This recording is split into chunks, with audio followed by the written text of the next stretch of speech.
totally believe in what we're doing, and I think it's the most important thing that I can be doing right now.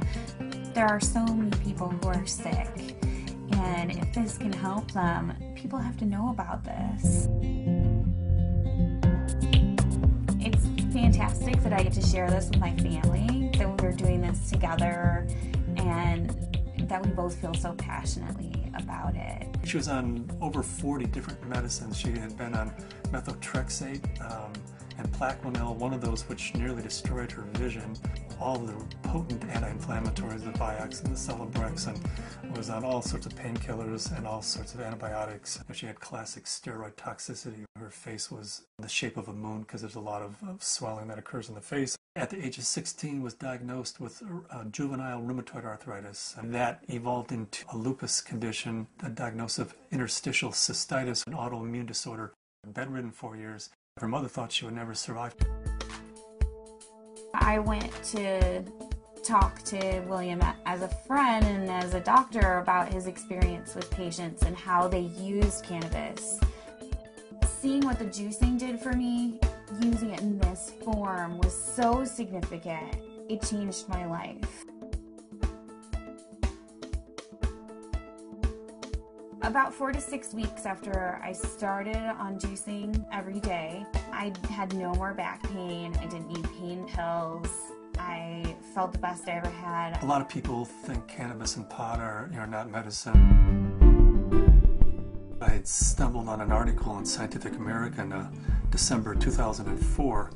They had an article on marijuana as the brain's own marijuana, and they introduced the idea that the body produces compounds that are very similar to those found in marijuana or cannabis. Cannabis actually goes upstream. It provides feedback from the postsynaptic nerve to the presynaptic nerve, which was unheard of in neurochemistry. I mean, all neurotransmissions were unidirectional, and all of a sudden, swimming against the force of that are these little cannabinoid molecules that tie the whole system together. The phytocannabinoids from this plant augment the body's attempt to restore and increase function to a normal level. So it mimics the regulatory system of cellular physiology.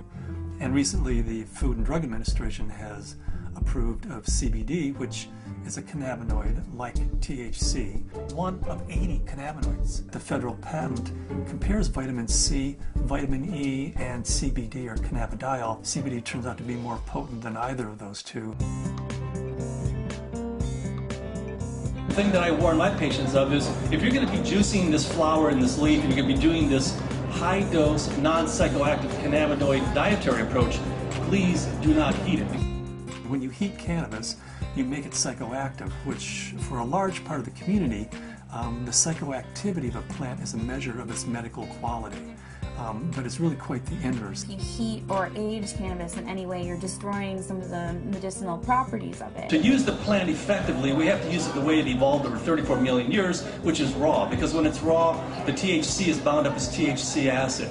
It requires aging, drying, so as a hunter-gatherer, we gather this plant and we notice, wow, as this plant ages, it changes character and suddenly has a psychoactive effect. I think that's the most exciting area of cannabis research is looking at non-psychoactive cannabinoids. Because if you do heat it, you'll decarboxylate the THC acid, and you're going to have 600 milligrams of THC acid with the CBD acid. You would be unconscious probably for the better part of the week. Between heating the plant, whether that's in a sucker, a cookie, a baked good, a butter, vaporized, smoked, all of those techniques convert THC acid, which is non-psychoactive, into THC and provide you with that 10 milligram dose.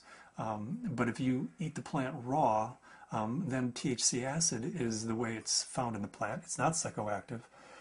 The juicing allows you to get up to the 500 to 600 milligrams, which is 60 times more than you could tolerate if it was heated. This treatment is not psychoactive. People don't have to be stoned when they take it. They can take it and go to work. They can take it and play with their kids.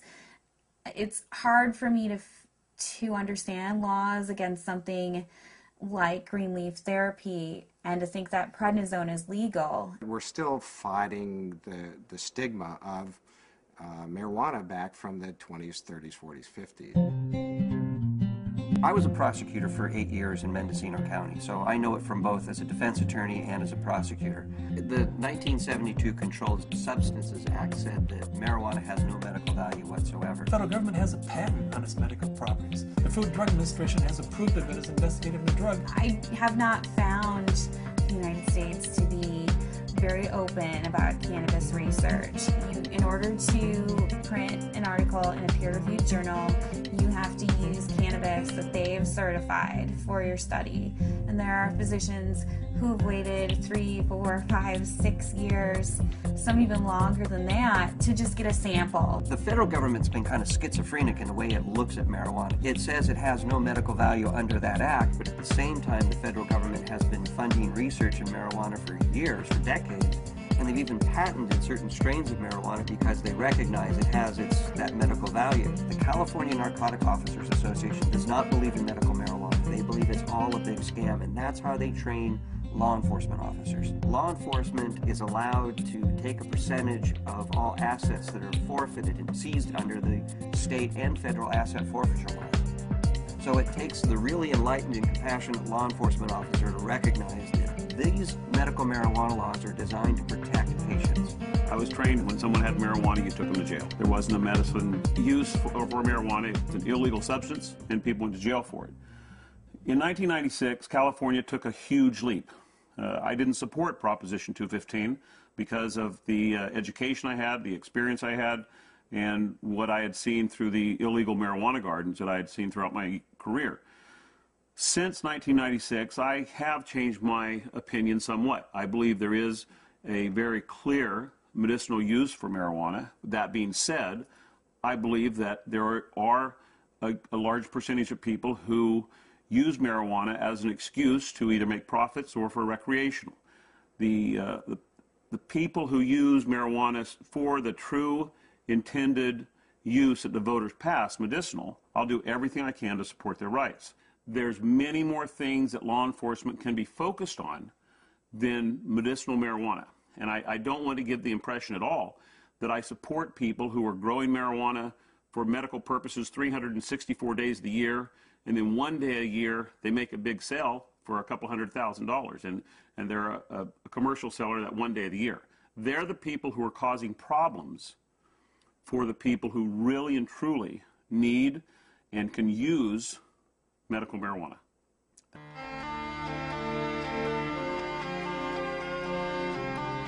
Terrifying, to be told as a parent that your child does have a tumor in her brain. It took 24 hours in the operating room. They gave us a 10% chance of survival with treatment. The Oakland Children's Hospital, where they called me and they said they had a baby who they were discharging home. This baby had completed all treatment that would be useful for it, had brain tumor, had surgery, had radiation and chemo, and the tumors were still growing and still multiplying, and therefore they said to the parents, just take this baby home and make it comfortable, because there's nothing more that we know that will help its condition. Started to accept to the point where the illness had taken her and us, and try and find some acceptance. A month went by and I got in contact with the family, and they said, well, we just came back from Children's Hospital. They did a CAT scan. The tumors have shrunk and there are fewer of them. And they said, I'll tell you what we've been doing. We've been juicing the fan leaves of the marijuana plant and giving our baby a shot glass of this juice every day. This is like this wonderful hospice story. She is no longer on hospice.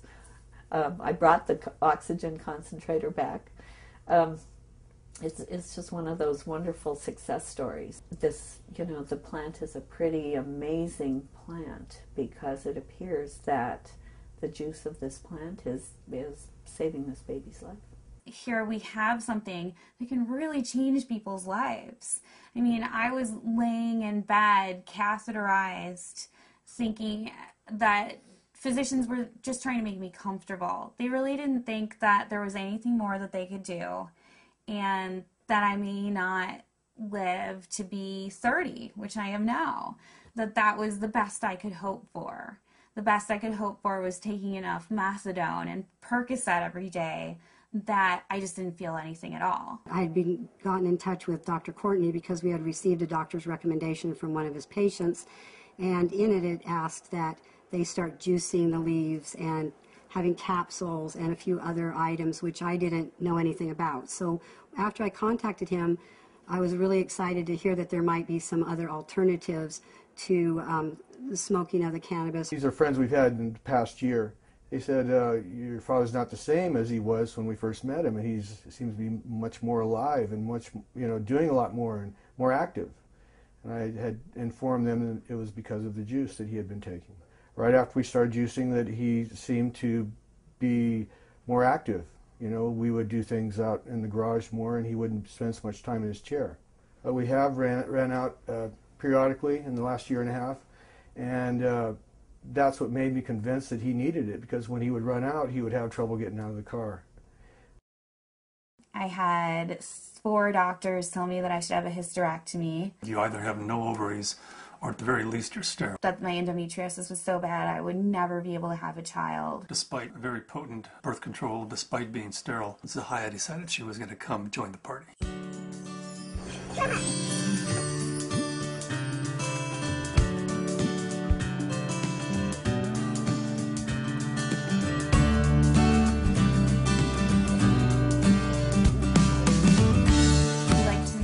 Ourselves by being extremely scientific, and people know that if they're going to come to us, they're going to have to go through a lot of hoops, but they're also going to get the most up-to-date scientific knowledge on this subject, and they're going to see a physician who's an expert in the field of non-psychoactive cannabinoids, and there are plenty of people that want that and are looking for that. We opened our 5th office in Luxembourg. Their government is really sympathetic and open. There's an international group studying autism and CBD in Luxembourg. There's a physician there who's writing cannabis scripts who's also a senator, and we've been working with him, Senator Columbera. The government may be actually funding experiments in a research center using cannabis, in large part because of Dr. Courtney's work with non-psychoactive cannabinoids and Senator Columbera's work with cancer patients. There are now facilities for testing plants, and there's been more progress made in the last 5 to 6 months. A new strain in from Spain called Cannatonic, 6.9% CBD. That's a 700% increase over Northern Lights, which is our previous high producer. I would like to find strains that have all of the cannabinoids present in an amount that's useful. I'd like to produce strains that are adapted to environment. In Luxembourg, we're producing thousands and thousands and pounds of seed, to raise the money to give away, a half a pound of seed, because if that person grows an acre of cannabis and feeds their family the proteins and the fatty acids, incredible food source, an incredible preventative medicine source, and an incredible therapeutic source, and at the same time, they're sucking 5 times as much CO2 out of the environment as an acre of trees. First, we have to change Convention Treaty Number 1, which was the convention that the UN put out in 1961 that says cannabis is a crime, should be, if you have it, if you grow it, if it's in your possession, you should be in prison. That dogma has dominated the world right now. They're asking for input from the World Health Organization. I'm in the process of writing a letter stating that this is a dietary essential. It's not a criminal thing, because we have to change that treaty before we can go into Central and South America and say, you grow yourself an acre of this plant, feed your family, prevent illnesses. So Cannabis International kind of legalizing the plant globally, giving it back to people as a food source, prevent illness is so much better than waiting until you have diseases. With my own experience and all the patients that I've spoken to, I believe that it's not an isolated incident, that this is the best medication